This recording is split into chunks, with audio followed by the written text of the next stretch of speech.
Hello, students. I'm Shazli from Legal Edge Top Rankers, and I welcome you all to one of the most happening, demanding, interesting, and beneficial sessions. So, today's topic will be genre specific analysis of the past 5 year papers for CLAT. All right? Why this topic is needed? Well, students, you need to understand कि कौन से genres हम safely छोड़ सकते हैं, कौन से genres हम बिल्कुल भी नहीं ignore कर सकते, कौन से passages हैं, किस genre के passages जो कभी-कभी हम we can be liberal enough to leave or to skip while attempting the questions. तो ये सारी चीजें आपके लिए important है समझना. Let's talk about the detailed analysis. यहाँ पर आप देख सकते हैं स्टूडेंट्स पास्ट 5 years मैंने लिखा है यहाँ पे क्लैट 20, 21, 22, 23, 24. ओके, पास्ट ईयर्स में पैसेज 1 पहले क्या आते थे, 6 पैसेजेस आते थे. अप टू क्लैट 2023 आपके 6 पैसेजेस आते थे. जॉनरास आप देख सकते हैं, लिटरेचर 1, 2, 3, मतलब अच्छा खासा वेटेज था लिटरेचर का क्लैट 2020 में. यहाँ पे आप देख सकते हैं 4.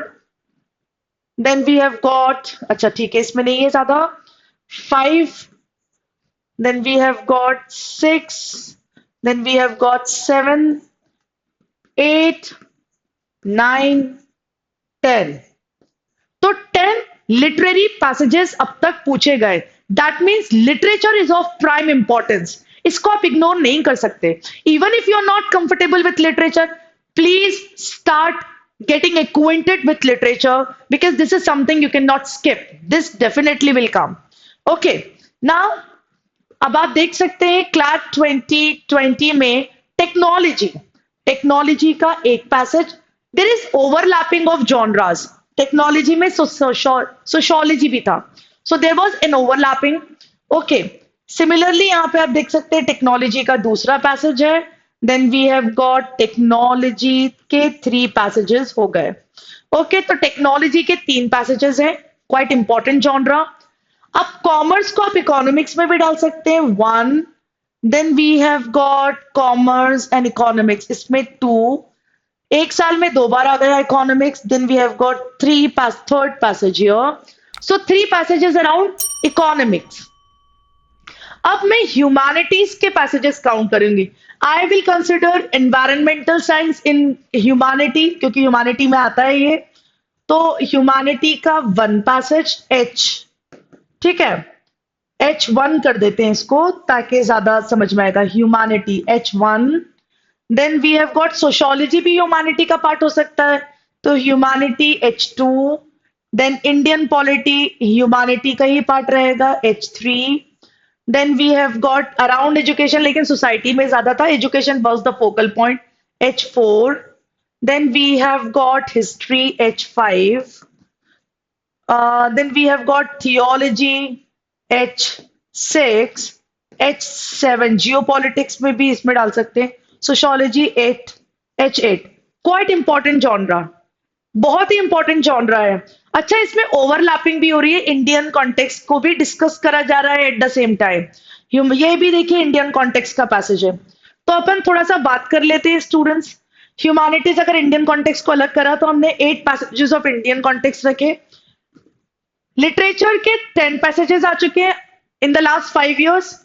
Indian context 8, science and technology 3, commerce and economics 3, humanities के 6 पैसेजेस कंसिडर करेंगे. Okay, so what should be the strategy? We all know literature is of prime importance. तो on the ground of priorities आपको discuss करना है ये कि कौन सा पे हमें ज्यादा फोकस करना है. Suppose if you are not comfortable with literature, there is no way out, करना पड़ेगा. लिटरेचर में आपको फिक्शन एंड नॉन फिक्शन दोनों ही करना है. So fiction and non-fiction, this is something you cannot ignore. Okay, now second important genre will be Indian context कर लेते हैं. Clear cut Indian context में 8 passages were there. Third important genre will be humanities. Fourth important genre will be science and tech. Science, technology and economics. तीन तीन passages थे इसके। Then we got passage around fifth,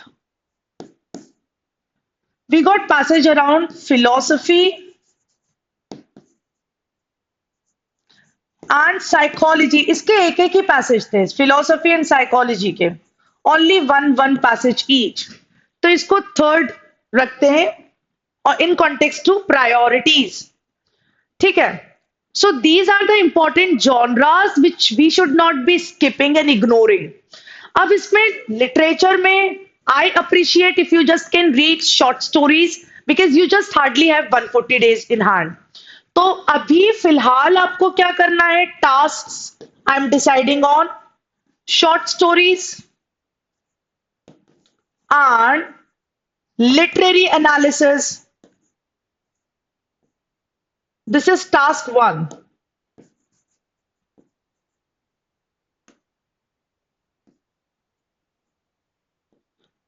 ये करना है, focus more on vocabulary, more importantly economics के term समझ में नहीं आते, इकोनॉमिक्स एंड फिलोसफी इनकी वोकैबलरी कर ले एंड प्रायोरिटी बेसिस पे आप अलग अलग जॉनरास पढ़ सकते हैं।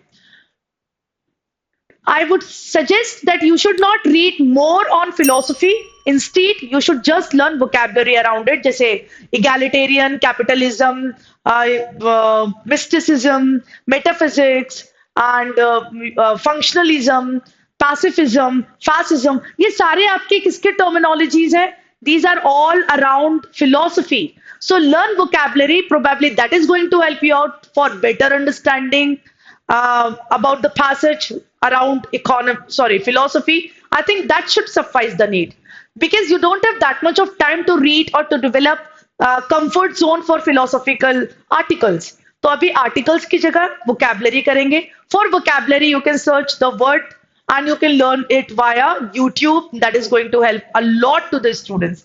थोड़ा intelligently preparation करेंगे students because we hardly have 140 days. So set priorities and then these should be the tasks which you should not skip or ignore and keep doing it on the regularly so that you actually score in your class. Of course, mocks as well and CLAT 2025 as well. I hope students the session is quite fruitful. Please do like the session and thank you so much. All the best for your CLAT.